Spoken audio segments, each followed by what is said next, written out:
They say the Bermuda Triangle does not exist, that it was just an invention of journalists in the mid-20th century, created to sell cheap magazines and sensationalist books. They present reasons that seem logical.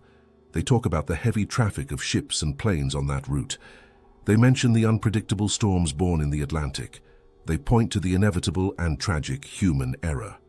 They assure us with the calm of authority that the number of accidents there is not statistically higher than in any other busy part of the ocean. It is a calm, organized, and completely false worldview. All that calm is a lie. Our investigation will not be based on rumors, confused eyewitness accounts, or yellowed newspaper clippings. Forget the gossip and the confused testimonies. We will use only cold, impartial logic. Our weapon is a system of massive data analysis, the most advanced ever built.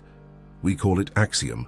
We fed Axiom with everything, every official report of maritime and aviation accidents from the last 150 years, all available weather maps, all ocean current charts, all geological exploration data from the seabed, the complete records of shipping and flight routes from around the world, in short, billions of units of information.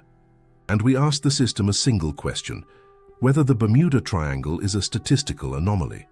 The result went far beyond confirming the phenomenon. It proved that the official version tells only half the story.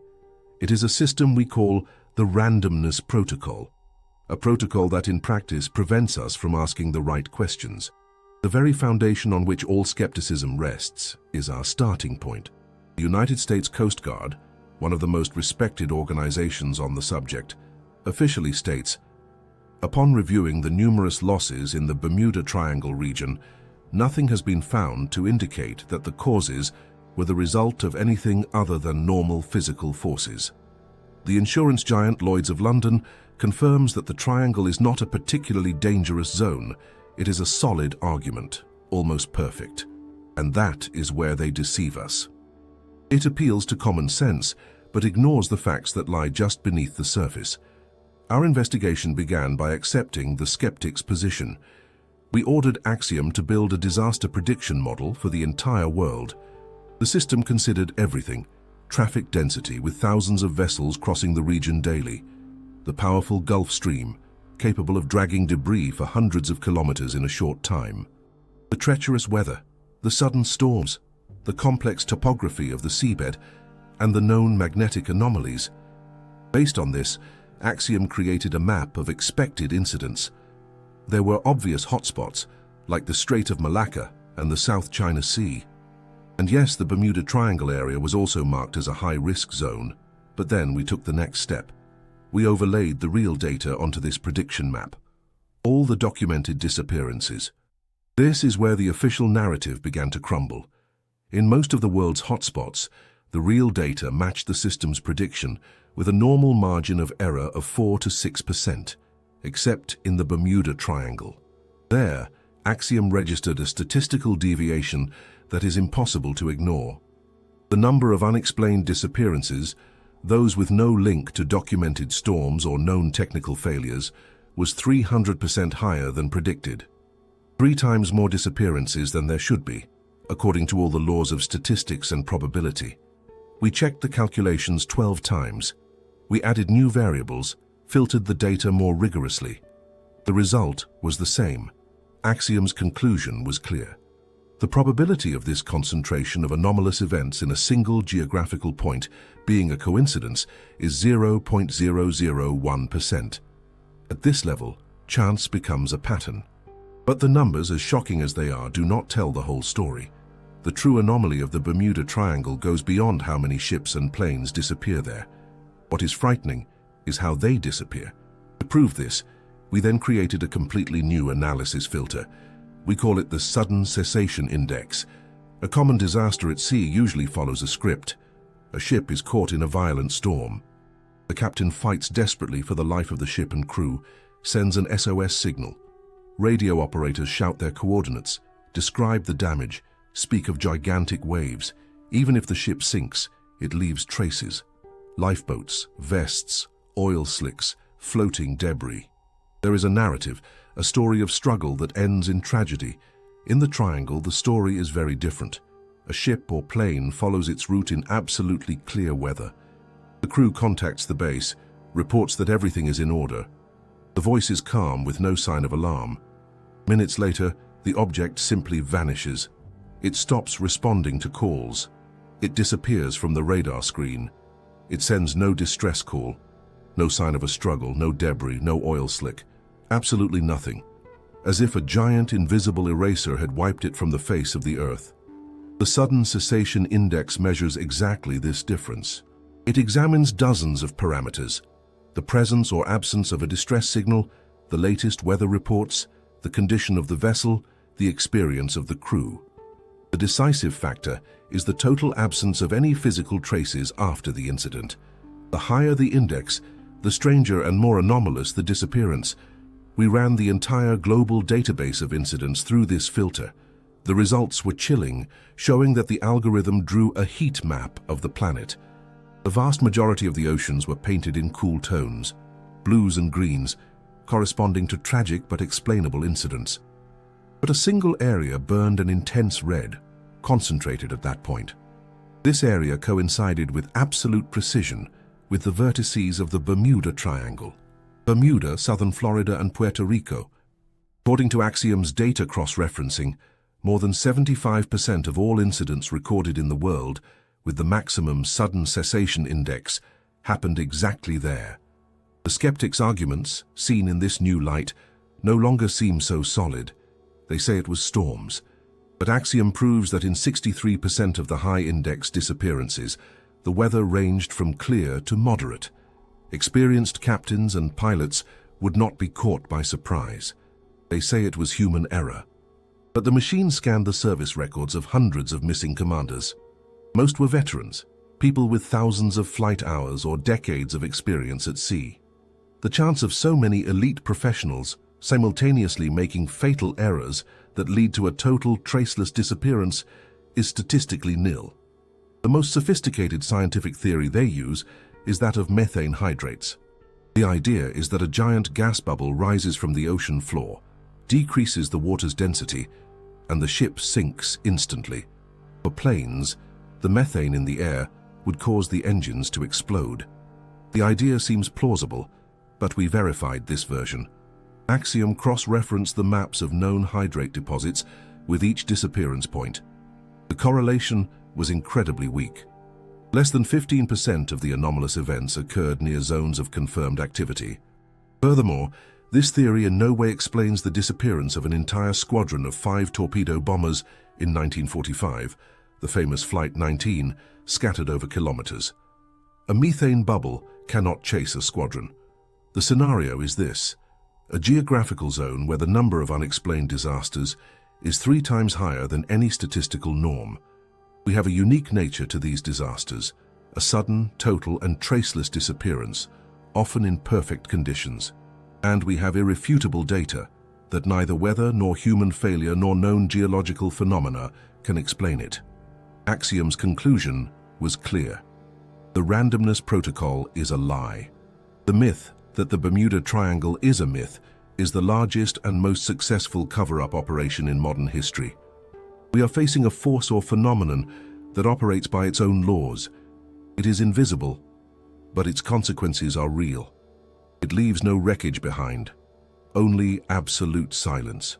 But in that silence there is a language. In every report of instrument failure, in every compass that spun out of control, in every interrupted radio transmission, there is a clue. Axiom processed hundreds of these fragments and found a clear, repetitive pattern. An electromagnetic signature, an anomaly in the very air that precedes every disappearance. It is the trademark of this phenomenon. We need to understand this handwriting. The electromagnetic signature that Axiom identified leaps from the computer screen and marks the real world. It leaves physical scars. It leaves evidence. To understand the nature of this force, we have to look at what it leaves behind. And sometimes, the most frightening thing is not what it takes, but what it abandons. What could be worse than vanishing without a trace? Perhaps vanishing, but leaving behind an empty, intact shell. A ship floating adrift, often with its sails hoisted. Food still warm in the galley. Personal belongings untouched in the cabins, the ship's log open to the last entry, a sentence interrupted mid-thought. Everything was there, except for the people. Each of these ghost ships is more than a naval mystery. It is a crime scene where the victims have evaporated and the murder weapon left no fingerprints. For decades, they always used three explanations: mutiny, piracy, or a sudden storm. Convenient, simple, and, as Axiom proved, completely wrong. We examined the benchmark case. The five-masted schooner Carroll A. Deering found aground near Cape Hatteras in 1921. No crew on board. The rescue team that boarded the vessel found a scene of utter irrationality. Pans with prepared but unserved food were on the stove. Maps were laid out in the captain's cabin. Valuables and money were in their places, but the lifeboats were gone, and most importantly, the ship's log and navigation equipment had disappeared. The piracy version was dismissed, as nothing of value was taken. Axiom investigated the crew's records and found no sign of conflict that would suggest a mutiny. That left the storm theory. The crew, fearing a hurricane, would have panicked and abandoned the ship, but the meteorological data that Axiom processed tells another story. Yes, the Deering went through a strong storm. The crucial detail is that it survived it. The last vessel to see it reported that the ship appeared damaged, but was sailing normally days after the storm. The crew faced the worst the ocean could throw at them, and won. So why would they abandon their ship in relatively calm waters? Why would they take navigation equipment into a small lifeboat where it is almost useless instead of using it in the safety of the schooner? The system's conclusion is chilling. The crew did not flee for fear of sinking. They fled because something far worse than any storm was happening on board. The electromagnetic signature we tracked attacks instruments, but its main target is the mind. They abandoned a perfectly functional ship because the ship itself had become a place of madness, perhaps leading them to flee for their lives. If the Deering is an example of how the Anomaly drives people mad, the naval ship Cyclops is the example of how it erases them from existence. In March of 1918, this steel giant, with more than 300 men on board, disappeared while traveling from Barbados to Baltimore. There was no distress signal, no wreckage, nothing, and the weather was perfect. Axiom swept through the official theories. The first theory was capture by a German submarine, as the First World War was underway, but German naval archives confirm that none of their vessels were in the area. The second hypothesis was a rogue wave. But the Cyclops was a monster of steel. To sink it instantly without a single distress call would require an event of unimaginable power. The third possibility, the cargo of manganese ore shifted. Axiom's simulation shows that even the worst cargo shift would take 15 to 20 minutes to capsize the ship, more than enough time to send multiple distress signals. Axiom's conclusion is unique. Whatever destroyed the Cyclops acted instantly and absolutely. It did not give a single man a chance. The route study shows that the ship was sailing directly into the heart of one of the most active zones we identified. The Deering and the Cyclops are two phases of the same process. One is a low-intensity attack, breaking the crew's mind. The other is a maximum-intensity attack, a total annihilation. And this force goes beyond the ocean's surface. It is three-dimensional. Every day, hundreds of planes cross this same region. They move faster, higher, they seem to be safe, but they are not safe. The Anomaly also strikes the sky, and when it does, it is even faster. We begin with the most infamous case, Flight 19, December 5th, 1945. The public story is that the commander, Lieutenant Charles Taylor, became confused, his compasses failed, and he, out of stubbornness, led his 5 Avenger planes out into the open sea until their fuel ran out. A convenient lie that blames a dead hero. Axiom applied a simple logic test.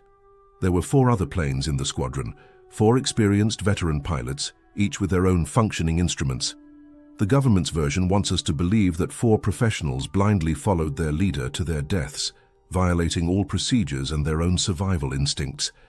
Axiom's psychological simulation rates the probability of this as almost 0. The truth is, in the radio transmissions, Taylor's words, "Everything looks strange, even the ocean." To Axiom, that was not disorientation, It was in fact sensory distortion. They were not lost. Reality itself was unraveling, but the final proof is what happened next.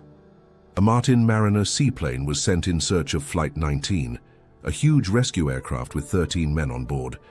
20 minutes after takeoff, it also disappeared, in the same location. The explanation they gave was an in-air explosion, a technical failure.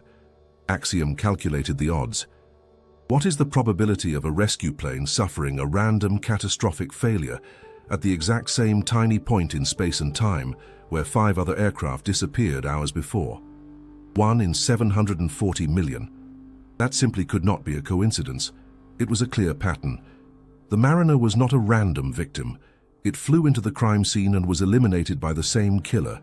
Year after year, the pattern repeats. The Star Tiger in 1948. The Star Ariel in 1949. 2 passenger planes disappeared under the exact same circumstances, crossing the same anomalous zone. 2 KC-135 military jets in 1963. The explanation on paper was mid-air collision. But a collision of 2 giant tanker planes would have created a fireball visible for kilometers and a debris field covering square kilometers. Almost nothing was found. They did not collide. They were erased. The picture is clear. Force operates there in the sea and in the sky. It can madden and it can erase. We have mapped its victims. Now we need to find the source, and for that, we must go down. We need to look at the bottom of the sea, where this anomaly is born. We have followed the ghosts in the sky and on the sea. We have identified their deadly signature, but so far we have only described the symptoms. We already know what happens and how it happens. The main thing is missing. Why? Why exactly there? Why has this seemingly ordinary piece of ocean become the stage for so many inexplicable tragedies? The answer is not on the surface. To find the source, we have to dive. We have to go into absolute darkness, a zone of crushing pressure and eternal cold. We are going to the geological heart of the matter. This region is unique and its reputation is written in the very structure of the planet. Right there at the bottom of the Atlantic lies the deepest point in the entire ocean, the Puerto Rico Trench. That is more than a hole. It is an active geological wound. It is the place where the North American tectonic plate is being forced with unimaginable violence beneath the Caribbean plate. The depth exceeds 8,300 meters. The pressure is hundreds of times greater than at the surface. It is a world of titanic forces, where continents grind against each other, accumulating tension for millennia. The skeptics see this as an interesting geological feature. We see it as the engine that powers the anomaly. Of course, there is the popular scientific theory that tries to link the seabed to the disappearances, the methane hydrate theory. It says that frozen methane on the ocean floor can suddenly turn into gas, releasing a giant bubble.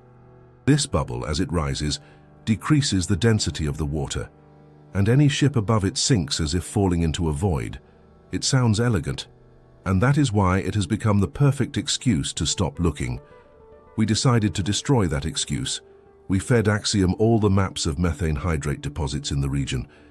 We added all the seismic data from the last 100 years, looking for any activity that could have released the gas. Then we overlaid the exact locations of each high sudden cessation index disappearance. If the theory were correct, the points should coincide, but the data showed the opposite. The correlation was insignificant. Less than 18% of the anomalous disappearances occurred near known methane fields. 82% happened kilometers away. The theory did not explain the geography of the disasters. Furthermore, it failed to explain their character. Axiom's simulation showed what happens in a massive methane release. It should be a noisy cauldron of boiling water that lasts for hours, leaving an obvious chemical trail and a vast field of small debris. None of this is seen in the classic cases. And the final argument, the methane theory is utterly useless for explaining the aerial catastrophes. It does not explain how a gas bubble caused the 5 planes of Flight 19, flying at thousands of feet and separated by kilometers, to simultaneously lose their orientation and communication. It does not explain the electromagnetic signature we found. Axiom's conclusion was definitive. The methane theory is a dead end, a false lead. The energy source, in reality, is much more fundamental. We returned to the Puerto Rico Trench, and here we applied a concept rarely discussed outside of advanced seismology, the piezoelectric effect. Basically, many rocks, especially those rich in quartz, when subjected to colossal pressure, generate a powerful electrical charge. The tectonic plate, bending and being crushed over hundreds of kilometers, is not just a rock. It becomes a giant natural capacitor, accumulating an unimaginable amount of energy. Sometimes this energy is released as an earthquake. But Axiom raised a hypothesis. What if, under specific conditions, this energy were released in another way? Perhaps not as a tremor, but as a pure, focused electromagnetic pulse. To test this, we gave the system a new task. We ordered it to compare the chronology of all anomalous disappearances, ignoring major earthquakes and focusing on microseismic activity. We were looking for the whisper of the abyss. And we found it. The system discovered a terrifying and irrefutable connection. In 87% of the cases of total disappearance, a very specific pattern of events was happening on the ocean floor. Hours or days before the catastrophe, deep sensors recorded an increase in low-frequency microseisms along the fault line. It was the string of the giant bow being slowly drawn. Then, minutes before the disappearance, a short, sharp spike of high-frequency seismic activity occurred. It was not an earthquake. It was the moment the accumulated tension ruptured. The bowstring was released, and instead of an arrow, an invisible, monstrous pulse shot towards the sky and the ocean. A natural electromagnetic pulse. This theory explained everything. It explained why the anomalous zones seem to pulse and move. They depend on the cycles of tectonic stress. It explained the sudden and total destruction. A pulse of this magnitude can instantly fry all the electronic components of a ship or plane. Axiom's simulation showed that the consequences would be even worse. The pulse would induce eddy currents in the metal, heating a ship's hull or a plane's fuselage to hundreds of degrees in a fraction of a second, causing fuel tank explosions or structural failure. Thus, debris would simply not be found. This was the cause of the electronic fog. The pulse ionizes the air and water vapor, creating that ghostly glow. The most devastating effect, however, is the direct assault on the human brain, causing disorientation, hallucinations, and a loss of the sense of time. The men aboard the Carol A. Deering were not simply mad. Their brains were under attack by an invisible weapon. We found the source. The source, after all, was not aliens or monsters, but the planet itself. The Bermuda Triangle is a place where the Earth's geology generates a phenomenon that acts as the most perfect of weapons. We found the trigger, tectonic stress. We found the bullet, the electromagnetic pulse. It seems the mystery is solved, but it is at this very point that the most unsettling discovery appears. We have explained the mechanics, but we have not yet felt the victim's terror. The electromagnetic pulse is the physical explanation, but what does it do to the human mind? What are the last words, the last thoughts of someone caught in this geological machine? To understand this, we have to analyze the most fragile element in this whole tragedy, the human being. Until now, our investigation has been cold. We have talked about gigabytes of data, correlation models, geological faults, and electromagnetic fields. We found the weapon, but we have been talking about ships and planes as objects. We have been treating tragedies as dots on a map. A machine can calculate probability, but can it measure horror? Can it decipher the desperation of someone witnessing the impossible? The investigation shifts its focus, moving from physics to psychology. We move from the analysis of metal to the analysis of human consciousness at the moment it breaks. It is time to examine the most fragile and frightening file of all, the last words of the doomed. Because the force in the Bermuda Triangle does not just attack compasses and engines. Its primary target is the human mind. A common accident report looks for clear information. Engine failure, fire on board, losing altitude. But when we fed Axiom the hundreds of transcripts from the triangle, the system gave us an alarming verdict. The language of these transmissions does not match any known model of behavior in an emergency. The voices did not convey panic nor anger. They conveyed something much worse, total cognitive dissociation, the state in which the brain refuses to believe what the eyes see. and the tongue cannot find words to describe the reality that is crumbling. Axiom processed the voice frequencies, measuring stress that the human ear cannot pick up. The psychological map always showed the same thing. The crews were not dealing with a technical problem, they were witnessing the impossible. Let us return to Flight 19. Lieutenant Taylor says over the radio, "Both my compasses have failed. I am over land, but it's broken land. I'm sure I'm over the Florida Keys, but I don't know at what altitude." Axiom's psychological investigation reveals that Taylor's tone was not one of panic, but of profound bewilderment. The expression "broken land" is not a navigational term. It is an attempt to describe something he was seeing but did not recognize. But the most terrifying moment comes later, when he says the famous line, "Everything looks strange, even the ocean." Axiom marks this sentence as the peak of cognitive dissociation. What could be more familiar to a naval pilot than the ocean?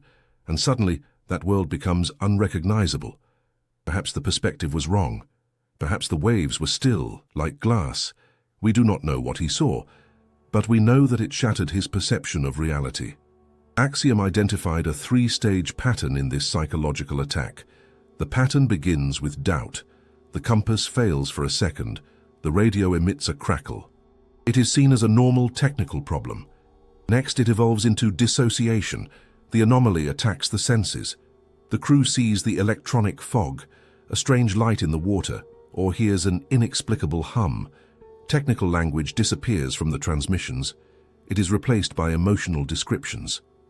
What the hell is that? The stress is not of fear, it is of shock. The final stage is silencing. After the confusion comes sudden silence. No scream, no SOS. The system suggests two possibilities. The first would be a psychological collapse. The mind sees something so monstrous that it simply shuts down. The second, the very speed of annihilation. The physical annihilation is so fast that they do not even have a second to press the radio button. The electromagnetic pulse seemed to be the answer, but it does not explain everything. In our database, there has always been a set of incidents that sounded too much like science fiction. Reports of fogs that appeared in clear skies, of time stretching or shrinking. The skeptics called them hallucinations, but Axiom knows no skepticism. We ordered the system to treat these errors as the main signal, and what it discovered changes everything. December 4th, 1970. The pilot Bruce Gernon was flying from the Bahamas to Palm Beach, Florida, a routine 75-minute flight. He saw a strange cloud ahead, which began to grow at an impossible speed, forming a perfect tunnel. He flew into it. What he described was not a storm. The walls of the tunnel glowed and had lines that spun counterclockwise. His instruments went crazy. He felt a sensation of zero gravity. Upon exiting on the other side, the sky was a yellowish gray, and there was no visible ocean below, only a white mist. Then came the time displacement. Miami traffic control was shocked. The radar saw no planes in Gernon's area. Seconds later, the controller saw Gernon's plane, but it was already flying over Miami. Gernon looked at his watch. The entire flight had taken only 47 minutes. 47 minutes instead of 75. He had somehow cut almost 30 minutes from time and 100 miles from space. We gave Axiom everything: the plane's model, the weather, the radar data. The system's conclusion was absolute. What happened to Bruce Gernon is impossible according to classical physics. However, the Miami radar data confirms the temporal anomaly. Bruce Gernon was lucky. He came out the other side of the tunnel. And what about those who do not? Axiom built a new and radical model. The natural electromagnetic pulse is real, but it is only the beginning. In 99% of cases, it is just a pulse that fries electronics. But in 1% of cases, when all the factors align, the energy released by the trench is so colossal and focused that it does not just create a pulse, it pierces the very fabric of space-time. It creates an unstable temporal tunnel. The electronic fog is the visible edge of this wound in reality. Thus, the ships disappeared without a trace of debris. The ship may not be destroyed, but moved to another place or another time from which there is no return. Thus, the psychological terror of the crews was justified. The crew saw the laws of the universe being broken, before their very eyes. We are facing the most shocking truth. The Bermuda Triangle is not just a place where ships sink. It is a scar on the planet that at times bleeds time itself. And that leads us to the last question. If it is a natural phenomenon, however terrible, why did the authorities lie about it? Why did the Coast Guard, the Navy, the government for decades deny its existence, blaming dead pilots and creating the Randomness protocol? What do they know that we do not? What is more dangerous than an unknown threat? Only one thing, a threat that is known, studied, and deliberately hidden from you by those who are supposed to protect you. Our investigation into the physics of the Bermuda Triangle is complete. We have found the source in the abyss and have seen its ability to tear time itself. We have built a picture of a natural force, blind and terrible, but we discovered we were wrong. We were wrong to think this force was blind. We assumed we were the first to track it. The truth is, this trail has been followed for more than 70 years, and those who are ahead of us have been desperately trying to erase the footprints to convince us that there is nothing there. Today, we shift our investigation from the phenomenon to the people, to the organizations and the secret protocols. If the Bermuda Triangle is just a geological phenomenon, why is it denied so vehemently at the official level? No one denies the existence of the Pacific Ring of Fire. No one hides earthquake zones. These dangers are studied and mapped. But the triangle is surrounded by a wall of silence and disinformation. Why? Because the Randomness protocol we exposed at the beginning is just the first layer of the lie. Beneath it, there is a much darker protocol, the concealment protocol. The most cynical act of this cover-up is the starting point, the posthumous defamation of heroes. We return to Flight 19. We have already proven that the official version blaming Lieutenant Charles Taylor is a logical lie, but now Axiom has processed the evolution of the investigation report itself. What the system found is a clear act of forgery. The first investigation report from the United States Navy, the original one, was 500 pages long. It was complete and honest. Its conclusion, the cause of the disappearance, was unknown. The Commission found no evidence of fault on the part of Lieutenant Taylor or any other crew member. This answer was not accepted by the High Command. Months later, that report was cancelled. In its place, a new summarized verdict was issued, placing all the blame on Taylor. A convenient scapegoat was found and the case was closed. Why did they do this? Axiom modeled the command's motivation. To admit that 5 military planes and a rescue plane could simply disappear in peacetime in one of the most strategic areas for the United States was to admit total impotence. It was to admit a force they did not control and did not understand. It was easier to blame a dead man. The goal there was not to seek the truth but to control the information, but the cover-up went beyond paper reports. It took on a physical, geographical dimension. We gave Axiom a new task, to cross-reference our map of electromagnetic and seismic anomalies with a map of secret naval military activity in the region. We focused on one of the Navy's most secret facilities, the Atlantic Undersea Test and Evaluation Center, known as AUTEC. It is located on Andros Island in the Bahamas, exactly in the heart of one of the most active anomalous zones we identified. Officially, AUTEC is a testing ground for submarines and sonars. It is nicknamed the Underwater Area 51. Axiom examined decades of notices to mariners, the documents the Navy issues to temporarily close off areas of the ocean for military exercises. Then the intelligence overlaid the dates and coordinates of these closed zones with the chronology of the microseismic activity peaks, those whispers from the abyss, which, as we discovered, are the precursors to an anomalous event. What the system found is irrefutable proof of the cover-up. The correlation was 89%. In almost 9 out of 10 cases, hours before the seismic peak, hours before the likely firing of the electromagnetic pulse, the United States Navy preventively closed that exact quadrant. The implication of this is staggering. They are doing more than reacting. They are predicting. They have the technology to monitor the tectonic stress and know when and where the anomaly will strike. And instead of warning the world, they silently clear the area of witnesses under the pretext of exercises. This changes everything. The authorities do not actually deny the phenomenon. They are actively studying it. The Bermuda Triangle has revealed itself to be more than a dangerous place. It is the most valuable natural laboratory on the planet. And now, the logic of the cover-up becomes clear. The first reason is economic. Admitting that one of the busiest air and sea corridors in the world is a death trap would cause a logistical collapse. Insurance costs would skyrocket.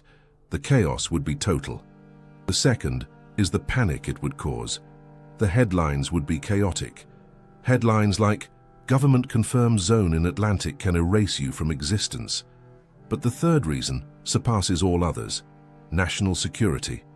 No force that can make objects invisible to radar, fry electronics instantly, and perhaps even manipulate space-time. That is the absolute weapon. Whoever understands how to predict or replicate this effect will have a military advantage that the atomic bomb cannot even compare to. The Bermuda Triangle is not a threat, it is a promise of power. And for that promise they are willing to lie and falsify reports. They do not hide the truth out of fear. They hide it because they want it all for themselves. And this leads to one last question. If they have been studying the phenomenon for so long at AUTEC, a testing center, do they limit themselves to observation? They are not just watching, they are acting. They detonate charges, use powerful sonars, conduct experiments with energy fields. What if some of the most tragic events were not natural? What if the military experiments in this unstable zone sometimes accidentally or intentionally had pulled the trigger? What if they have not only learned to predict the storm, but are sometimes the ones who cause the lightning? We have descended into geological hell and ascended to the silent skies. We have heard the echoes of the dead and read the lies of the living. We have proven the existence of the phenomenon and uncovered the conspiracy to hide it. We have collected the evidence. We have the physics, the psychology, and the politics. Putting all the pieces together, the picture becomes clear. Axiom processed our entire investigation and created a simulation. What follows is not fantasy. It is the most likely, minute-by-minute reconstruction of a typical disappearance in the Bermuda Triangle. Imagine we are aboard the cargo ship Odysseus. Its name and its crew are a sum of hundreds of real tragedies. What you are about to hear is the concentrated truth. It is what really happens in the darkness between Florida and Puerto Rico. The story of the Odysseus does not begin on the bridge, but a day earlier, 8,000 meters deep. In the crushing silence of the Puerto Rico Trench, the North American tectonic plate grinds a few millimeters. On the surface, nothing happens, but in the Earth's crust, the tension builds. The quartz rocks, squeezed, begin to accumulate an unimaginable electrical charge. At the secret Navy base, AUTEC, the deep water sensors register this tremor. In a quiet control room, a yellow indicator lights up.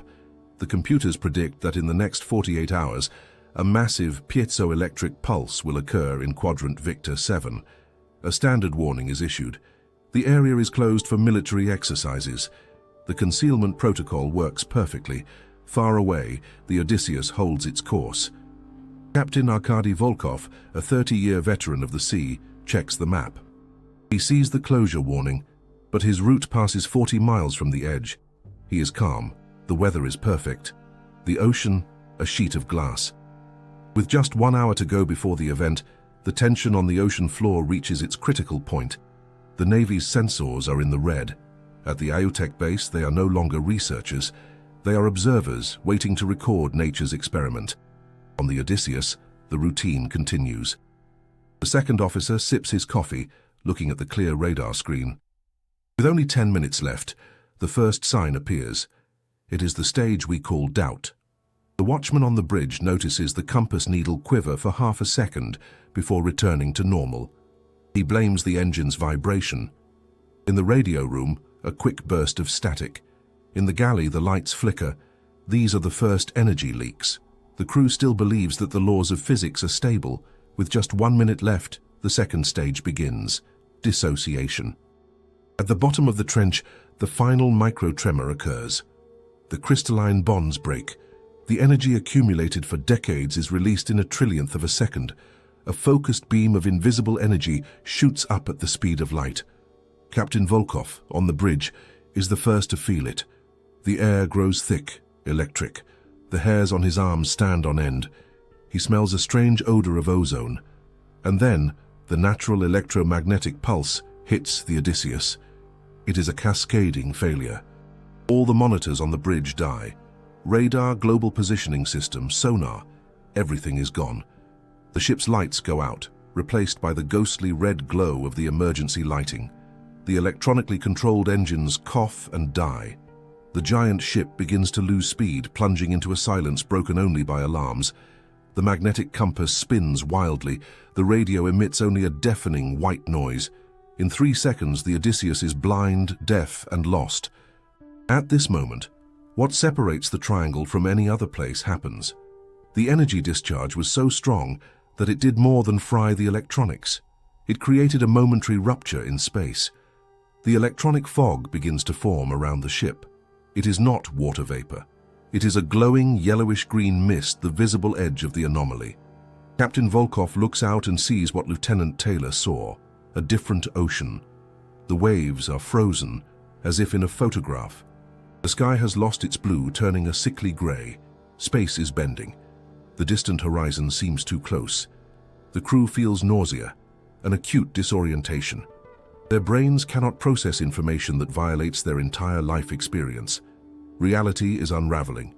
After 30 seconds, Axiom's simulation splits into 2 likely paths. The first scenario is that of total annihilation. The ship was at the exact epicenter of the rupture. The energy passing through it heats the metal hull to thousands of degrees in less than a second. No explosion, no fire, just a silent, blinding flash of white light. The ship and its 27 crew members disintegrate at a subatomic level. The space-time anomaly closes. When it is all over, there is nothing. No oil slick, no debris, just the calm water. The second scenario is that of psychological collapse. The pulse was weaker. The ship is intact. The engine is dead. The electronics are fried, but the hull floats. But the crew is broken. What they witnessed in those 30 seconds has destroyed their minds. Their state is not one of panic. They are in a state of pure, deep terror.